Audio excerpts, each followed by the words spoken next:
Apple company के cofounder Steve jobs आज हमारे बीच नहीं हैं, लेकिन अपने इनोवेशन के जरिए वो आने वाले दशकों तक करोड़ों दिलों में राज करेंगे। स्टीव जॉब्स का जन्म 24 फरवरी 1955 को कैलिफोर्निया के सैन फ्रांसिस्को में हुआ था और कैंसर की बीमारी से पीड़ित जॉब्स की मृत्यु 5 अक्टूबर 2011 को हुई थी।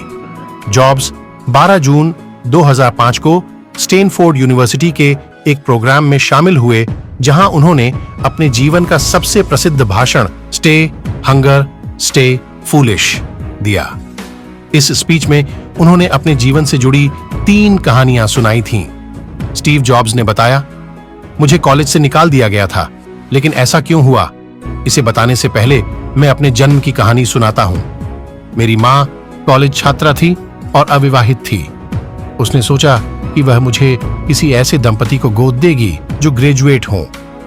मेरे जन्म से पहले यह तय हो गया था कि मुझे एक वकील और उसकी पत्नी गोद लेंगे, लेकिन उन्हें बेटा नहीं बेटी चाहिए था।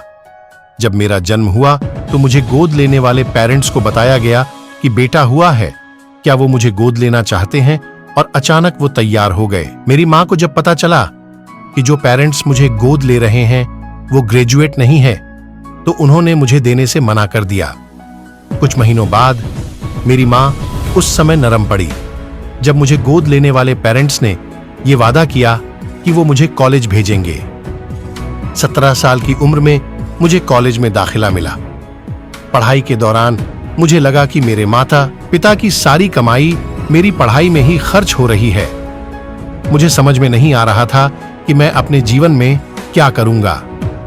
आखिरकार मैंने कॉलेज ड्रॉप करने का फैसला किया और सोचा कि कोई काम करूंगा।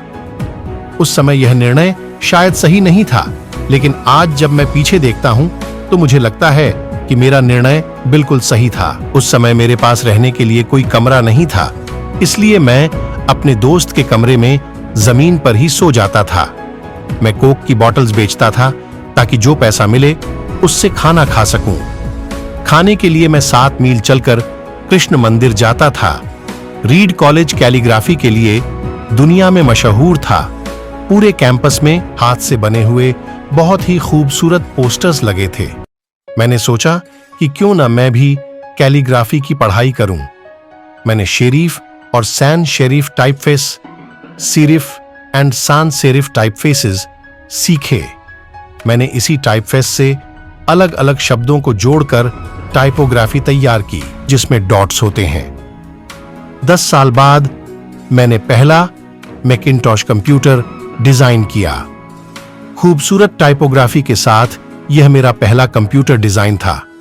यदि मैं कॉलेज से नहीं निकालता और मैंने कैलीग्राफी नहीं सीखी होती तो मैं यह नहीं बना पाता। मैं इस मामले में बहुत लकी रहा कि मैंने जीवन में जो करना चाहा मैंने किया। वॉज़निएक और मैंने मिलकर गैरेज में एप्पल की शुरुआत की। तब मेरी उम्र 20 साल थी। हमने खूब मेहनत की और 10 सालों में ही हम बहुत ऊपर पहुंच गए। एक गैरेज में 2 लोगों से शुरू हुई कंपनी 2 बिलियन लोगों तक पहुंच गई और इसमें 4000 कर्मचारी काम करने लगे। हमने अपने सबसे बेहतरीन क्रिएशन मैकिन्टॉश कंप्यूटर को रिलीज किया। जैसे जैसे कंपनी आगे बढ़ी, हमने एक प्रतिभाशाली व्यक्ति को कंपनी संभालने के लिए चुना। पहले साल तो कंपनी ने बहुत अच्छा काम किया, लेकिन भविष्य को लेकर हमारा जो विजन था वो फेल हो गया। मैं जब 30 साल का था तो मुझे ही कंपनी से निकाल दिया गया। मुझे लगा कि मेरी ही कंपनी से मुझे कैसे निकाला जा सकता है। इसके बाद 5 सालों में मैंने एक नई कंपनी तैयार की नेक्स्ट नाम से, और इसके बाद एक और कंपनी पिक्सार नाम से। पिक्सार ने दुनिया की पहली computer animated feature film toy story बनाई। आज इस स्टूडियो को दुनिया का बेहतरीन एनिमेशन स्टूडियो माना जाता है। इसके बाद एप्पल ने नेक्स्ट को खरीद लिया और मैं वापस एप्पल पहुंच गया। हमने ऐसी टेक्नोलॉजी बनाई जिसने एप्पल को नया जीवन दिया।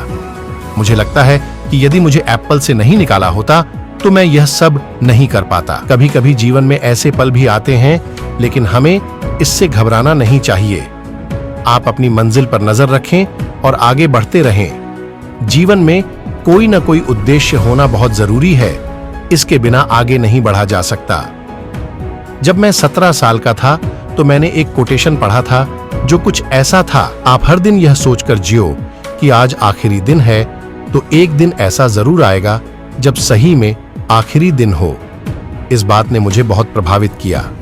23 सालों से मैं रोज सुबह शीशे में अपना चेहरा देखता हूं और यही सोचता हूं, यदि आज मेरा आखिरी दिन है तो मुझे वो करना चाहिए जो मैं चाहता हूं। कई दिनों तक मुझे अपने सवाल का जवाब नहीं मिला। मैं जल्दी मर जाऊंगा, यह सोच मुझे जीवन में और ज्यादा काम करने की प्रेरणा देती है। कुछ साल पहले ही मुझे कैंसर का पता चला। डॉक्टर ने मुझे बताया कि मैं 3 से 6 महीने तक ही जीवित रह पाऊंगा।